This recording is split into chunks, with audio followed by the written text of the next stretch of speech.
अच्छा जी, कल हमने पढ़ा था दो बातों को कि भाई स्टैंडर्ड्स जो है दो तरह के होते हैं, एक क्वांटिटी स्टैंडर्ड्स और एक कास्ट स्टैंडर्ड्स। ठीक है, क्वांटिटी स्टैंडर्ड्स में हमने कहा था कि यहाँ पे हम ये देखते हैं कि इनपुट के जो यूजेज है वो कितना है, और जो कास्ट है उसमें ये देखना था कि इनपुट की प्राइस कितना है हमारे पास। यानी यहाँ पे इनपुट यानी क्वांटिटी के पॉइंट ऑफ व्यू से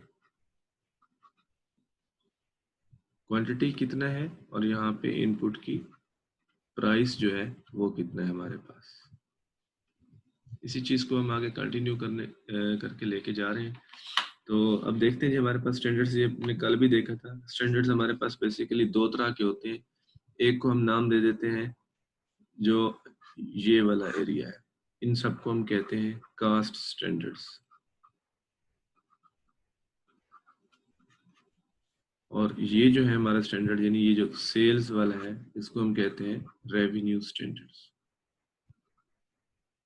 तो अभी हम जो स्टार्ट करने लगे हैं कास्ट स्टैंडर्ड्स में, प्रोडक्शन कास्ट के रिलेटेड जो है कास्ट, ये भी कास्ट स्टैंडर्ड्स है लेकिन हम सिर्फ और सिर्फ अभी प्रोडक्शन कास्ट के रिलेटेड जो स्टैंडर्ड्स हैं वो डिस्कस करेंगे। तो इनमें जो सबसे पहला है, अगर हम इसी ट्री को कंटिन्यू करें, तो total direct material variance. Again concept वही है, डायरेक्ट मटेरियल वेरिएंस के रिलेटेड एक क्वांटिटी का स्टैंडर्ड होगा और एक कास्ट का स्टैंडर्ड्स। और अगर मैं इसको इस तरह से लिख लूँ कि ये जो है एक क्वांटिटी का स्टैंडर्ड, यानी ये हमारे पास कास्ट का स्टैंडर्ड है इसका, और ये इसका क्वांटिटी का स्टैंडर्ड है। सेम इसी तरह से जैसे हमने ये ऊपर बात की कि एक क्वांटिटी का स्टैंडर्ड होता है और एक कास्ट का स्टैंडर्ड होता है, सेम उसी फुटिंग्स पे।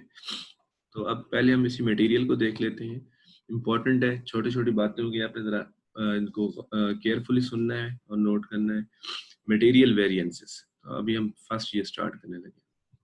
अब मटेरियल वेरिएंसेस जो है क्या होता है, किस तरह से होता है? Total material variance, material price variance and material usage variance. जैसा कि आपको नजर भी आ रहा है, एक हमारे पास है मटेरियल का प्राइस वेरिएंस और दूसरा है मटेरियल का यूजेज वेरिएंस, यानी क्वांटिटी और कास्ट वाली बात हुई।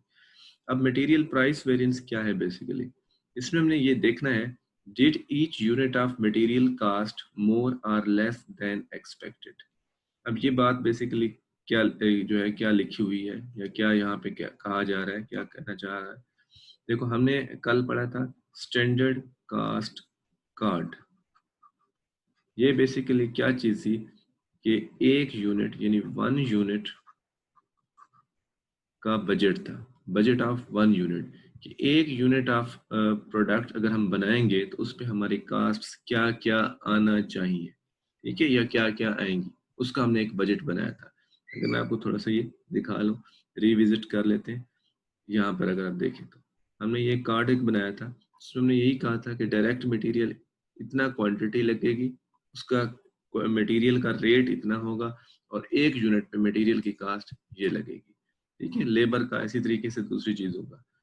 तो अब हमने तो ये कहा था स्टैंडर्ड कास्ट कार्ड में, अब एक्चुअली क्या हुआ कि हमारे एक्सपेक्टेशन से वो प्राइस ज्यादा हुई या कम हुई, तो ये वेरिएंस हमें ये बताता है वो जो चेंज होगी कि जो हमने स्टैंडर्ड रखा और जो एक्चुअली हैपन हुई कास्ट, उन दोनों में क्या वेरिएशन है, फिर हम उसको फर्दर इन्वेस्टिगेट करते हैं अकॉर्डिंगली, ठीक है। तो ये इसका मतलब है मटेरियल प्राइस वेरिएंस का। उसके बाद है मटेरियल यूजेज वेरिएंस का। अब यहाँ पे हमने देखना है कि उसकी क्वांटिटी कितना यूज हुई। जैसा कि हमने स्टैंडर्ड कास्ट कार्ड में कहा था कि क्वांटिटी जो है उसकी यूज होना चाहिए कितना भला, 40 स्क्वायर मीटर फॉर एग्जांपल। तो अब एक्चुअली क्वांटिटी कितना यूज हुई, एक्चुअली क्वांटिटी कितना यूज हुई, did actual production use more और less units of material than expected, यानी देन जो कि हमने स्टैंडर्ड में रखे थे उसके कंपैरेटिवली एक्चुअली प्रोडक्शन ने यानी यूनिट्स ने कितना क्वांटिटी ऑफ मटेरियल कंज्यूम की, कितना क्वांटिटी ऑफ मटेरियल हमने यूज किया उसमें। फिर है इसकी कैलकुलेशंस कि अब हम ये वेरिएंसेस कैलकुलेट कैसे करते हैं, ठीक है। तो उसके लिए फार्मूला है, सबसे पहले प्राइस वेरिएंस का, as you see actual quantity but multiplied by actual price. यानी अगर मैं इसको थोड़ा सा लिख भी लूँ इधर साइड पे, यानी आप ये फार्मूला बना रहे हैं एक्चुअल क्वांटिटी परचेज या quantity but multiplied by actual price of material, ना कि actual price of unit. Material की हम बात कर रहे हैं, इनपुट की, कि एक्चुअल क्वांटिटी उसकी कितना यूज हुई प्रोडक्शन में और एक्चुअल जो है उसकी प्राइस कितना हुई, जो हमने पे की पर केजी कह लें, पर स्क्वायर मीटर कह लें, इनपुट की प्राइस। उसके बाद उसके साथ किस चीज को कंपेयर करेंगे, actual quantity multiplied by standard price. अब इन दोनों बातों का मतलब क्या है कि ये एक्चुअल प्राइस हमने पे की, अब हम ये कह रहे हैं इसी सेम इनपुट की सेम क्वांटिटी की स्टैंडर्ड के मुताबिक प्राइस होना क्या चाहिए थी, होना क्या चाहिए थी। तो अब यहाँ पर क्या आ जाएगा, वेरिएंस। हमने पे क्या किया और करना क्या चाहिए था इसी सेम एक्चुअल क्वांटिटी के लिए, तो ये आंसर हमारा क्या आएगा, वेरिएंस। तो ये वेरिएंस क्या होगा, फेवरेबल भी हो सकता है और एडवर्स भी हो सकता है या अनफेवरेबल भी आपसे कह सकते हैं। अगर हमने जो एक्चुअल क्वांटिटी के लिए एक्चुअली पेमेंट की वो ज्यादा है एज कंपेयर टू स्टैंडर्ड, तो इसका मतलब है ये हमारे लिए अनफेवरेबल होगा, एडवर्स वेरिएंस होगा, क्योंकि हमने ज्यादा पे किया देन एक्सपेक्टेड। और उसके बाद इसी चीज को हम देखेंगे, क्योंकि अब इसको हम एडवर्स क्यों कह रहे हैं, क्योंकि ये कास्ट वेरिएंसेस है जो हमें भी पढ़ रहे हैं। अगर हम ज्यादा पे करेंगे तो हमारी कास्ट जो है ओवरऑल वो इंक्रीज कर जाएगी, तो इसलिए हम कहते हैं कि ये हमारा क्या है, बेसिकली एडवर्स वेरिएंस है। और इसी तरीके से अगर हम कहते हैं कि जो एक्चुअल पेमेंट हमने की है वो कम है, ठीक है, और as compare to standard, standard की ज्यादा है, तो इसका मतलब है जो वेरिएंस होगा वो फेवरेबल होगा, क्योंकि इससे क्या होगा, हमारे कास्ट जो है वो ओवरऑल कास्ट कम हो जाएगी, जो कास्ट ऑफ प्रोडक्शन। ठीक है, क्लियर ये। उसके बाद ये मटेरियल प्राइस वेरिएंस का फार्मूला था, जो उसका मैकेनिज्म था। अब सेकंड फॉर्म में आते हैं, तो इसमें हमारे पास है मटेरियल का यूजेज वेरिएंस। तो इसका भी सेम वही फार्मूला, एक्चुअल क्वांटिटी यूज्ड। ये देखिए एक्चुअल क्वांटिटी, अच्छा यहाँ पे दो बातें हैं, यहाँ पे हमने कहा था एक्चुअल क्वांटिटी परचेस्ड, और यहाँ पे हम कह रहे हैं जी actual quantity used multiplied by sorry standard price, और फिर यहाँ लिखेंगे standard quantity into standard price. ठीक है, स्टैंडर्ड क्वांटिटी जो है ये बेसिकली क्या है हमारे पास, standard quantity allowed for actual production of units।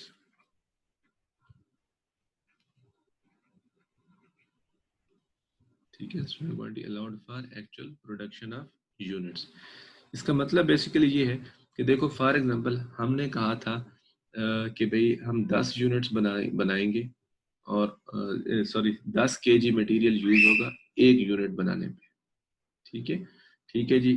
अब हमने क्या किया, एक्चुअली हमने 500 यूनिट्स बनाए, 500 यूनिट्स बनाए, और हमने क्या किया इसके ऊपर 6000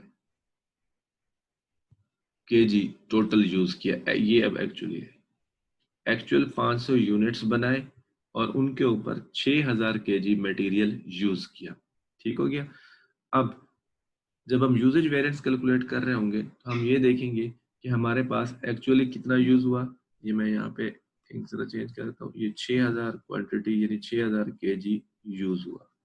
ठीक है, सिर्फ क्वांटिटी को आपने देखना है, प्राइस को भी रहने दें। 6000 क्वांटिटी यानी केजी यूज हुई, जबकि स्टैंडर्ड के मुताबिक उन 500 यूनिट्स के ऊपर क्वांटिटी यूज कर कितना होना चाहिए थी, यानी ये 500 यूनिट्स थे एक्चुअली जिनको बनाया है हमने, और उनके मुताबिक उनके ऊपर स्टैंडर्ड के मुताबिक 10 केजी यूज होना चाहिए था। तो इट मीन्स 5000 केजी अलाउड थे हमें, जबकि हमने यूज एक्चुअली कितना कर लिए, 6000 केजी। तो ये यूजेज वेरिएंस है कि हमने यूजेज ज्यादा कर ली केजी के हिसाब से। ठीक है, प्राइस को भी रहने दें, यूजेज हमने क्या कर दी, ज्यादा कर दी। ठीक है, तो ये जो बेसिकली यूजेज के अंदर जो फार्मूला यूज होता है, इसी तरीके से हम जब लेबर का पढ़ेंगे तो हम आर्स की बात करेंगे।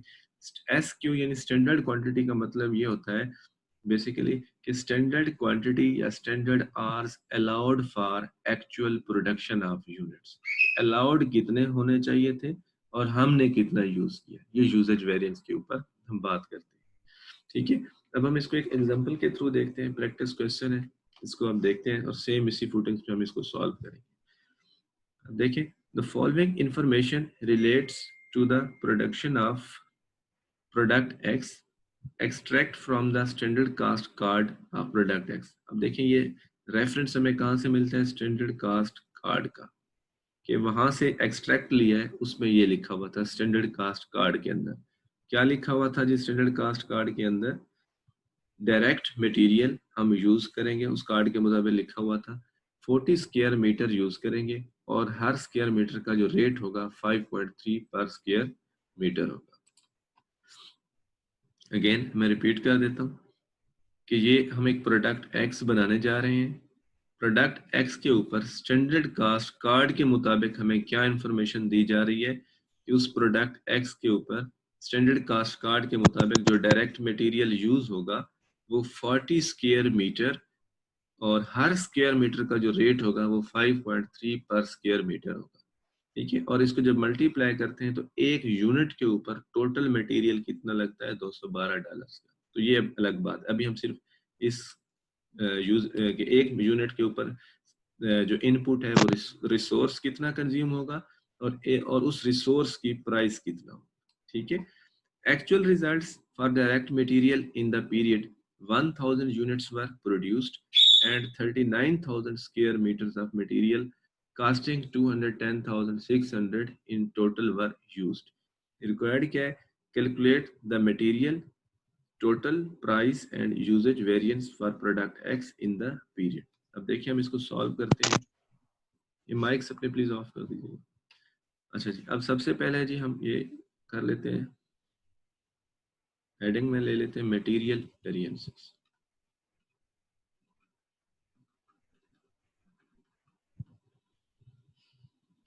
तो नंबर 1 पे मटेरियल प्राइस वेरिएंस। अब इसके लिए हमने फार्मूला लिखा है actual quantity of material multiplied by it's actual price, और फिर हमने लिखा यहाँ पे actual quantity and it's standard price. यानी हम ये कहना ये चाह रहे हैं कि हमने जो मटेरियल एक्चुअली यूज किया हुआ है या परचेज किया हुआ है, बल्कि यहाँ परचेज की हम बात करें, जो हमने एक्चुअल मटेरियल परचेज किया उसकी एक्चुअली पेमेंट हमने कितना की, और जो हमने एक्चुअल मटेरियल परचेज किया उसकी स्टैंडर्ड के मुताबिक प्राइस क्या होना चाहिए थी। तो यहाँ वेरिएशन हम प्राइस का क्योंकि देखना चाह रहे हैं। ठीक है, तो अब हम इसको इस तरह से लिख लेते हैं। अब आपके सामने ये एक छोटा सा क्वेश्चन है, चाहे ये एक फुल लेंथ क्वेश्चन भी हो तो आपने जस्ट मटेरियल के रिलेटेड को जो इन्फॉर्मेशन होगी उसी को स्कैन करना है, इसमें आपने कंफ्यूज नहीं होना। चाहे वो लॉन्ग क्वेश्चन है वो शॉर्ट क्वेश्चन है, सिर्फ मटेरियल पे फोकस करना है। अब मटेरियल के मुताबिक यहाँ पे देखें क्या लिखा हुआ है डायरेक्ट मटेरियल का। Direct materials in the period 1000 units were produced. अब अभी यूनिट्स की बात हो रही है लेकिन हमने यूनिट्स को साइड पे करना है। And 39,000 square metres of materials used. अच्छा ये हम लिख लेते हैं जी 39,000 actually material and its actual price उन्होंने कास्टिंग क्या बताया है 210,600। यानी इस पर स्क्वायर मीटर का उन्होंने हमें नहीं बताया हुआ है, लेकिन ये बता दिया है कि टोटल कितना यूज हुआ 210,600। अगर हम पर स्क्वायर मीटर भी निकालना चाहें तो इसको डिवाइड कर दें तो हमारे पास ये चीज आ जाएगी। उसके बाद हम देखते हैं कि इन 39,000 स्क्वायर मीटर्स की स्टैंडर्ड के मुताबिक कास्ट कितना होना चाहिए। तो स्टैंडर्ड ने बताया हुआ है 5.3 पर स्क्वायर मीटर, 5.3 पर स्क्वायर मीटर। जब हम इसको मल्टीप्लाई करते हैं तो हमारे पास आंसर आ जाता है 206,700। ठीक है जी, अब आप देखें हमारे पास चेंज आ गया, वेरिएंस आ गया, वेरिएशन आ गया इस प्राइस की वजह से, ड्यू टू प्राइस।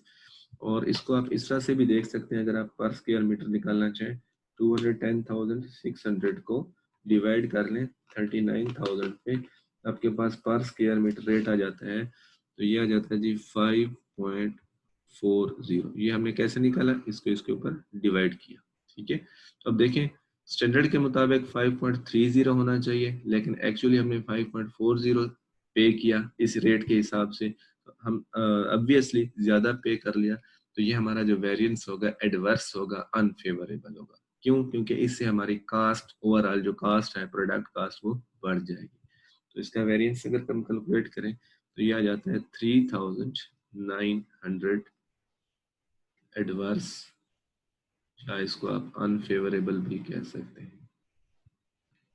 ठीक है जी, क्योंकि हमने ज्यादा प्राइस पे की। एडवर्स से अनफेवरेबल क्यों कह रहे हैं? क्योंकि इसका जो डायरेक्ट इम्पैक्ट है कि जो प्रोडक्ट कास्ट है वो बढ़ जाएगी, क्योंकि हमने एक्स्ट्रा यानी ज्यादा पे कर दिया, प्रोडक्ट कास्ट इंक्रीज हो जाएगी, इसलिए ये एडवर्स। ठीक है जी, कोई क्वेश्चन यहाँ तक प्राइस वेरिएंस के हवाले से? एनीवन?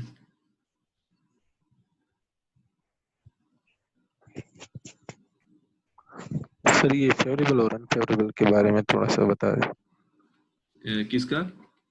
आपकी आवाज क्लियर नहीं है। फेवरेबल और अनफेवरेबल के बारे में। ये मैं बता रहा हूँ कि फेवरेबल या अनफेवरेबल यही होगा। आपने यहाँ पे थोड़ा सा लॉजिक को देखना है।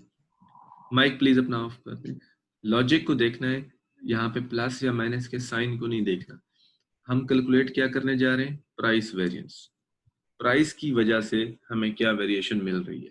देखो स्टैंडर्ड के मुताबिक, ये हमने स्टैंडर्ड कास्ट जो कार्ड बनाया था उसके मुताबिक हमने कहा था कि 1 स्क्वायर मीटर की जो प्राइस होगी वो $5.3। ठीक है, लेकिन हमने एक्चुअली कितना पे किया पर स्क्वायर मीटर के हिसाब से? 5.40, एक्स ज्यादा पे कर दिया। अब ज्यादा पे करेंगे तो उसका इम्पैक्ट क्या होगा? हमारे जो प्रोडक्ट कास्ट है, जो एक यूनिट की कास्ट है, एक्चुअली वो ज्यादा हो जाएगी। अब कास्ट बढ़ जाएगी तो हम खुद सोचें हमारा प्रॉफिट क्या हो जाएगा? कम हो जाएगा। तो इसलिए हम इस चीज को क्या कहते हैं? अनफेवरेबल या एडवर्स वेरिएंस। अगर हमने फॉर्चुनेटली ये क्या होता कि ये जो कास्ट है हमारी कम होती, यानी 5.2 होता, 5.1 होता, या जस्ट 5 होता, तो इसका मतलब क्या था कि हमने स्टैंडर्ड में लिखा था 5.3 और हम पे कर रहे हैं 5 के हिसाब से, तो इसका मतलब है कम पे कर रहे हैं। तो इसका मतलब क्या होगा कि हम फेवरेबल में, हमारी कास्ट जो है वो कम हो जाएगी और हमें प्रॉफिट में इंक्रीज मिलेगा। ठीक है, होपफुली यू क्लियर। अच्छा, उसके बाद अब मटेरियल का usage variance. Material usage variance, या इसको क्वांटिटी वेरिएंस भी आप कह सकते हैं। ठीक है, तो इसका अब फार्मूला भी देखें और मैकेनिज्म भी देखें। Actual quantity into standard price, यानी आपने जो क्वांटिटी यूज की, हम यूजेज के ऊपर बात करेंगे, और फिर standard quantity into standard price. Carefully देखना है इसमें थोड़ा सा कैलकुलेशन को। एक्चुअल क्वांटिटी आपने कितना अभी यूज की? 39,000 kg। ये आपने एक्चुअली जो है ना यूज की। कितने यूनिट्स को बनाने के लिए यूज की? 1000 यूनिट्स को बनाने के लिए आपने 39,000 स्क्वायर मीटर यूज किया। मल्टीप्लाइड बाय स्टैंडर्ड प्राइस कितना थी? 5.30। इसको जब हम मल्टीप्लाई करते हैं तो इसका आंसर आ जाएगा 206,700। अब स्टैंडर्ड के मुताबिक ये क्वांटिटी कितना होना चाहिए थी? यानी स्टैंडर्ड के मुताबिक 1000 यूनिट्स को प्रोड्यूस करने के लिए ये क्वांटिटी कितना होना चाहिए थी? ठीक है, इसको कहते हैं standard quantity allowed for actual production. Standard quantity allowed for actual production वो जी होना चाहिए था 40 स्क्वायर मीटर के हिसाब से। यानी एक यूनिट को बनाने के लिए हमारा कितना स्क्वायर मीटर यूज होना चाहिए था? 40। लेकिन अब 1000 यूनिट्स के लिए हमें कितना बेसिकली यूज करना चाहिए था? 1000 मल्टीप्लाइड बाय 40, हम लिख देते हैं 40,000 kg हमारा यूज होना चाहिए था। स्टैंडर्ड हमें ये अलाउ करता है। ठीक है, इंटू 5.30। अब हम इसे जब मल्टीप्लाई करते हैं तो हमारे पास जो आंसर आता है वो आ जाएगा 212,000। अब आप जरा यहाँ पे गौर से देखें कि एक्चुअली हमने 1000 यूनिट्स बनाने के लिए 39,000 kg यूज किए, जबकि स्टैंडर्ड हमें कितना अलाउ करता है 1000 यूनिट्स को बनाने के लिए? 40,000 kg, तो हमने क्वांटिटी एक्चुअली कम यूज की। जब क्वांटिटी हम कम यूज करेंगे तो अल्टीमेटली हमारी कास्ट क्या होगी, कम होगी। ठीक है, अब तो ये हमारा जो वेरिएंस होगा क्या होगा, फेवरेबल होगा। ठीक है, फेवरेबल क्यों होगा, अब कॉन्सेप्ट पे देखें, लॉजिक को देखें, क्योंकि आपने एमसीक्यूज में भी जो है ना ये अटेम्प्ट करनी होती है चीजें, फार्मूलाज आ जाते हैं कि हमने 1000 यूनिट्स को बनाने के लिए कितना केजी यूज किया, 39,000 केजी, जबकि हमें स्टैंडर्ड कितना अलाउ करता था उन यूनिट्स को बनाने के लिए, 1000 इंटू 40,000। अब इसका अगर आंसर निकले तो वो हमारे पास आ जाता है 5,300।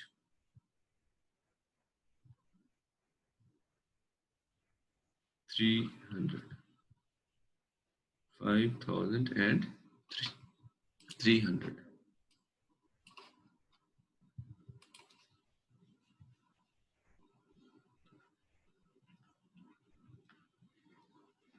और ये फेवरेबल क्योंकि इससे हमारी कास्ट जो है वो कम होगी। ठीक है जी, होपफुली ये भी आपको क्लियर हो गया होगा। अब ये एक प्रैक्टिस क्वेश्चन 3 है, ये आपने खुद करना है। इसकी मैं रीडिंग आपको करा देता हूँ, करना आपने खुद है, सेम इसी मैकेनिज्म पे। James Marshall Limited makes a single product with the following budgeted material cost per unit: 2 kg of material A at $10 per kg। ये आपको बता रहा है स्टैंडर्ड कास्ट कार्ड की इंफॉर्मेशन, एक्चुअल डिटेल्स ये हैं। आउटपुट हुई 1000 यूनिट्स की, और मटेरियल परचेज्ड एंड यूज्ड कितना किया गया, 2200 kg, और उसकी टोटल कास्ट आपने कितना पे की, 20,900। Calculate material price and usage variance. For practice आपने इसको कैलकुलेट करना है। ठीक है जी, अच्छा जी, उसके बाद मैं आ जाता हूँ यहाँ पे, एक एग्जाम स्टाइल क्वेश्चन है जो फुल लेंथ क्वेश्चन होता है, उसमें अगर आपको ये कैलकुलेट करना पड़े तो आप कैसे करेंगे, देखें यहाँ पे हम इसको देखते हैं। अब ये है जी आपके पास एक problem 1। Ricky Limited produces and sells one product only, the standard cost and price for one unit being as follows: direct material A 10 kg at 12 per kg, direct material B 6 kg at 5 per kg। ये per unit, ये standard cost card के हवाले से देखें, standard cost and prices of one unit, यानी ये standard cost card के बारे में पूरा कार्ड बना हुआ है। Material, labour, FOH, standard cost बनी हुई है, स्टैंडर्ड ग्रास प्रॉफिट हम ये लेंगे, और हमारी सेलिंग प्राइस ये। ठीक है जी, उसके बाद है उन्होंने एक्चुअल की बात की हुई है। द फिक्स प्रोडक्शन ओवरहेड, अभी मैं इस इंफॉर्मेशन को नहीं कर रहा, ये देख रहे हैं हमारा जो इंपॉर्टेंट है, मंथली आउटपुट कितना है, 750 units. During April the actual results were as follows, sales है, डायरेक्ट मटेरियल, अब ये मटेरियल के रिलेटेड इंफॉर्मेशन ये है, हमें अब सिर्फ ये चाहिए। ठीक है, ताकि हमें यहाँ पे कंफ्यूज नहीं होना, मैं सिर्फ आपको ये अटेम्प्ट करना बता रहा हूँ कि जो जो इन्फॉर्मेशन चाहिए आपने सिर्फ उसी को अपने सामने रखना है, बाकियों को फिलहाल ट्रीट कुछ नहीं करना। ठीक है, रिक्वायरमेंट में क्या है, you are required to reconcile budgeted profit with actual profit, calculating the following variances: selling price, sales volume, material price, material usage variance. तो हमारा अभी फोकस इस चीज पे है, material price and material usage variance. ठीक है, तो हम यहाँ पे कैलकुलेट करते हैं, अगेन वही मटेरियल प्राइस के लिए actual quantity into actual price, और then actual quantity into standard price, ये हमारा लिया है मटेरियल प्राइस वेरिएंस। अच्छा जी, अब हम इसमें देखते हैं कि हमारे पास जो एक्चुअल क्वांटिटी ऑफ मटेरियल, अब मटेरियल प्राइस वेरिएंस, क्योंकि हमारे पास दो तरह के मटेरियल है, तो ये material price variance of material A के हवाले से अगर हम देखें क्वेश्चन के अंदर, तो यहाँ पे 7,500 kg मटेरियल यूज हुआ है एक्चुअली, और उसकी एक्चुअल कास्ट क्या है, 91,500।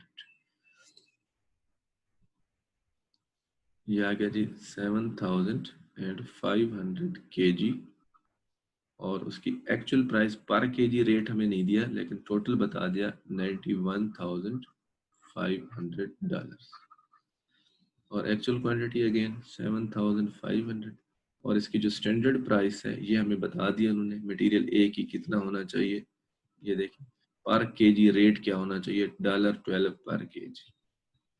तो अब हम इस पे आ जाते हैं, 12 से इसको मल्टीप्लाई करते हैं, तो हमारे पास टोटल इसकी अमाउंट आ जाएगी।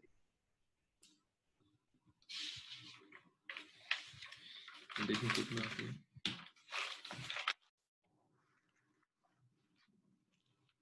ये आपके पास आ जाएगा जब आप मल्टीप्लाई करेंगे 90,000।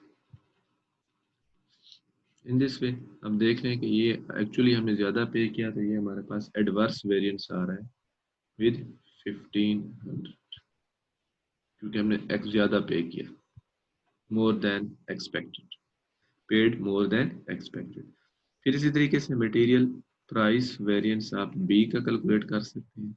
तो बी की एक्चुअल क्वांटिटी कितना है, 3500 kg, ये देख सकते हैं 3500 kg और 20,300 उसकी एक्चुअल प्राइस हमने पे की। 3000 फार्मूला वही है, मैंने रिपीट नहीं कर रहा, पर केजी का नहीं पता, लेकिन ये उन्होंने बता दिया कि 20,300। फिर इसी तरीके से एक्चुअल प्राइस उसकी 3,500 जो एक्चुअल प्राइस क्वांटिटी है, और जो प्राइस स्टैंडर्ड के मुताबिक होनी चाहिए वो क्या है 5 पर केजी। तो ये अगर हम मल्टीप्लाई करें तो ये आ जाता है 17,500। यहाँ पे भी देखें स्टैंडर्ड से हमने ज़्यादा पे कर दिया, तो यहाँ पे भी एडवर्स आ जाएगा। कितना एडवर्स आ जाएगा, जब माइनस करेंगे तो 2,800 एडवर्स वेरिएंस। अब ये प्राइस का वेरिएंस हो गया दोनों के। अब फिर इसी तरीके से हम आते हैं मटेरियल क्वांटिटी वेरिएंस या यूजेज वेरिएंस ए का। तो वहाँ पर हमने लिखना है actual quantity into standard price और standard quantity into standard price. अब एक्चुअल क्वांटिटी इसकी यूज हुई 7,500 kg, स्टैंडर्ड प्राइस 12 है। अब यहाँ पे देख सकते हैं इसका आंसर है 90,000। Standard quantity, again standard quantity allowed for actual production. Actual production यहाँ पे कितना हुई 750 यूनिट्स, 750 यूनिट्स। ये आप यहाँ पे देख लें केयरफुली क्योंकि ये इंपॉर्टेंट है। अब इन यूनिट्स को प्रोड्यूस करने के लिए स्टैंडर्ड के मुताबिक मटेरियल ए के कितने केजी लगने चाहिए थे, 10 केजी इंटू 10 यानी 10 केजी और multiplied bye again standard price. ठीक है, यानी ये बेसिकली क्या हो गया 7,500 इंटू 12, तो ये सेम अमाउंट वही आ जाएगी। ये इसका मतलब है यहाँ पे जो वेरिएंस है वो नील है, कोई क्वांटिटी वेरिएंस नहीं है, यूजेज वेरिएंस नहीं है, जितना हमने सोचा था वही हो गया। ठीक है, फिर हम आ जाते हैं मटेरियल क्वांटिटी वेरिएंस बी के ऊपर। फार्मूला वही है, तो यहाँ पे जो एक्चुअल क्वांटिटी उसकी यूज हुई 3,500 और जो स्टैंडर्ड प्राइस थी वो 5 थी, तो ये 17,500 जैसा कि ये आपको नजर भी आ रहा है। और फिर अब standard quantity allowed for actual production, तो हमने 750 यूनिट्स क्योंकि प्रोड्यूस किए, तो स्टैंडर्ड के मुताबिक इसके कितने केजी लगने चाहिए थे, 6 केजी। तो मल्टीप्लाइड बाय 6 केजी क्वांटिटी आ जाएगा, फिर मल्टीप्लाइड बाय 5 कर देंगे। जब हम इसको कैलकुलेट करते हैं तो ये हमारा आंसर आ जाता है 22,500। 22,500। अब स्टैंडर्ड के मुताबिक हमें ये अलाउड था, लेकिन हमने एक्चुअली कितना यूज किया 17,500 के एक्सपेंस किया, तो ये हमारा वेरिएंस क्या हो जाएगा, फेवरेबल हो जाएगा। कितना हो जाएगा फेवरेबल, ये हम कैलकुलेट कर लेते हैं 5,000। ठीक है जी, तो अच्छा जी, अभी हम ये मटेरियल प्राइस वेरिएंस का पढ़ रहे थे, तो अब हम ये देखते हैं कि जो काजेज ऑफ मटेरियल वेरिएंसेस हैं वो क्या हो सकती है, नॉर्मली इसकी जो काजेज हैं। तो अब देखें कि हम इसको थोड़ा सा रिव्यू कर लेते हैं, ये भी इम्पोर्टेंट है। मटेरियल प्राइस वेरिएंस ये फेवरेबल कब होता है और अनफेवरेबल या एडवर्स कब होता है। मटेरियल प्राइस वेरिएंस फेवरेबल कब होगा, पुअर क्वालिटी मटेरियल्स। हम क्या करेंगे, कोई एक क्वालिटी उसकी जब पुअर लेंगे तो वो हमें सस्ता पड़ेगा, तो अल्टीमेटली क्या होगा, प्राइस हमें कम पड़ जाएगी, तो वो हमारा फेवरेबल वेरिएंस आएगा। दूसरा क्या पॉसिबिलिटी है कि discounts given for buying in bulk. अब अगर हम बल्क में मटेरियल खरीद लेते हैं तो उसमें भी हमें डिस्काउंट्स अवेल होंगे, तो प्राइस अल्टीमेटली कम होगी, तो तब भी ये प्राइस वेरिएंस फेवरेबल होगा। Change to a cheaper supplier, हमारा हम अपना सप्लायर चेंज कर लेते हैं और मूव करते हैं टुवर्ड्स चीपर सप्लायर, तो तब भी हमें प्राइस कम पड़ेगी तो हम फेवरेबल में होंगे। Third, incorrect budgeting. Incorrect budgeting में कब ये हमारा फेवरेबल आता है, यानी हमने स्टैंडर्ड कास्ट कार्ड जब बनाया था तो वहां पर मटेरियल की प्राइस का जो रेट या प्राइस रखी हुई थी वो ज्यादा रखी हुई थी, जबकि एक्चुअली हमें वो कम पड़ी। यानी हमारी बजटिंग जो थी वो स्टैंडर्ड कास्ट कार्ड में एक यूनिट की, कि भाई एक यूनिट पे जो मटेरियल होगा वो कितने में हमें मिलेगा पर केजी के हिसाब से, वो हमने ज्यादा रखा हुआ था, जबकि एक्चुअली हमें कम पड़ा, तो इसलिए यहाँ पे फेवरेबल आ गया। एडवर्स क्या आ सकता है, अब अगर हम higher quality of material purchase करें तो अल्टीमेटली वो हमें महंगा मिलेगा। महंगा मिलेगा तो हमारा फिर जो वेरिएंस है वो क्या हो जाएगा, अनफेवरेबल हो जाएगा। उसके बाद change to more expensive supplier. अब अगर हम क्या करते हैं, किसी एक्सपेंसिव सप्लायर की तरफ मूव करते हैं तो तब भी हमारा अल्टीमेटली प्राइस ज्यादा चार्ज की जाएगी। Unexpected price increased encountered. Sometimes economy ऐसा इन्फ्लेशन हो जाता है, स्टार्ट हो जाता है कि जो प्राइस है वो अचानक से चेंज हो जाती है, इंक्रीज हो जाती है, तो तब भी हमारा वो अनफेवरेबल वेरिएंस आ सकता है। उसके बाद इनकरेक्ट बजटिंग। अगर हमने बजटिंग ऐसी की हुई थी कि हमने जब स्टैंडर्ड कास्ट कार्ड बनाया था तो वहां पे लिखा हुआ था कि एक यूनिट के ऊपर फॉर एग्जांपल 10 केजी मटेरियल लगेगा और उसकी रेट जो है फॉर एग्जांपल $2 होगा पर केजी, जबकि एक्चुअली क्या हुआ, हमें 10 रुपए का या 15 रुपए का पर केजी हमें मिला। तो क्या हुआ, हमने ये बजटिंग जो की हुई थी $2 वाली या $2 वाली, वो इनकरेक्ट की हुई थी। तो इस तरह से ये हमारा फेवरेबल या अनफेवरेबल रीजन हो सकती है। उसी तरीके से अब अगर हम मटेरियल यूजेज वेरिएंस को देखें तो वहां पर क्या है कि यूजेज हमारा फेवरेबल कब होता है, हायर क्वालिटी मटेरियल्स। जब हायर क्वालिटी ऑफ मटेरियल हम यूज करेंगे तो वहां पर डिफेक्ट्स नहीं आएंगे, हमारा मटेरियल जाया नहीं होगा, तो उससे हमारा मटेरियल यूजेज जो है वो बेहतरीन होगी, तो ये हमारा क्या हो जाएगा, favourable. More efficient usage of material. Material को हम अगर यूज एफिशिएंटली करेंगे, वेस्टेज नहीं होगी, तो तब भी हमारा क्या होगा, फेवरेबल आंसर आएगा, क्योंकि मटेरियल यूज कम होगा। Change is product specification. Change in product specification, यानी जो डिजाइन है या प्रोडक्ट की स्पेसिफिकेशन है उसमें ऐसी चेंजेस की कि मटेरियल की यूजेज उसमें जरा कम हो गई, तो तब भी हमारा आंसर फेवरेबल आएगा। उसके बाद इनकरेक्ट बजटिंग है। हमने कहा था कि जो है कम मटेरियल लगेगा, ज्यादा मटेरियल लगेगा, लेकिन एक्चुअली मटेरियल कम लगा उस यूनिट पे, तो तब भी क्या हुआ, हमारा ये आंसर फेवरेबल आ जाता है। उसके बाद एडवर्स में अगर है तो मटेरियल यूजेज वेरिएंट्स एडवर्स जो है वो कब होता है, यहाँ पे हम देख लेते हैं पुअरर क्वालिटी मटेरियल्स। जब हम पुअरर क्वालिटी यूज करेंगे तो मटेरियल हमें बार बार लगाना पड़ेगा, वेस्टेज ज्यादा होगी, तो उस वक्त ये एडवर्स आ जाएगा। Less experience staff using more materials. अब अगर हम मटेरियल जो स्टाफ है वो डिप्लॉय करते हैं जो अनस्किल्ड होगा, अनस्किल्ड लेबर को यूज करेंगे, तो वहां पर वो मटेरियल का वेस्टेज ज्यादा करेंगे, लॉसेस ज्यादा होंगे मटेरियल के, तो तब भी क्या होगा, हमारे पास एडवर्स वेरिएंस उसका आ जाएगा। ठीक है। उसके बाद प्रोडक्ट की स्पेसिफिकेशन चेंज करते हैं, यानी उसमें मटेरियल ज्यादा यूज हो जाता है ऐसे स्पेसिफिकेशन में, तो तब भी एडवर्स आ जाएगा। इनकरेक्ट बजटिंग, तो अगर हमने कहा था जी मटेरियल जो यूजेज है वो कम होगी, लेकिन एक्चुअली मटेरियल की यूजेज ज्यादा हो गई, तो वो तब भी एडवर्स आ जाएगा। तो ये मटेरियल के बारे में ऑल अबाउट था, हमने उसकी एग्जांपल भी की, और उसके बाद एक जो प्रैक्टिस क्वेश्चन 3 है ये आपने खुद करना है, और एक जो फुल लेंथ एग्जाम क्वेश्चन के था वो भी हमने वहां पर भी कैलकुलेशन की कि किस तरीके से हम उसको टेकअप करेंगे फुल लेंथ क्वेश्चन को। तो इसमें आपने परेशान नहीं होना, ना कंफ्यूज होना है, जो जो आप जिस चीज को डील करें सिर्फ उसी के रिलेटेड आपने इंफॉर्मेशन को स्कैन करना है वहाँ पे। अच्छा जी, उसके बाद हम जो आज का हमारा दूसरा टॉपिक इसमें इंक्लूड था वो था लेबर वेरिएंस के बारे में। इसको हम थोड़ा सा आज कंटिन्यू करते हैं, मजीद कल तक भी ये जाएगा। लेबर वेरिएंस में भी सेम उसी तरीके से दो तरह की बातें, labour rate variance and labour efficiency variance. Labour rate में क्या है कि हमने लेबर के बारे में क्या कहा हुआ था कि रेट वो पर आवर कितना लेंगे, और हमने एक्चुअली कितना पे किया, तो इसके अंदर जो वेरिएंस आएगा वो हम कैलकुलेट करेंगे। जैसे मटेरियल का प्राइस वेरिएंस होता था, लेबर का रेट वेरिएंस है।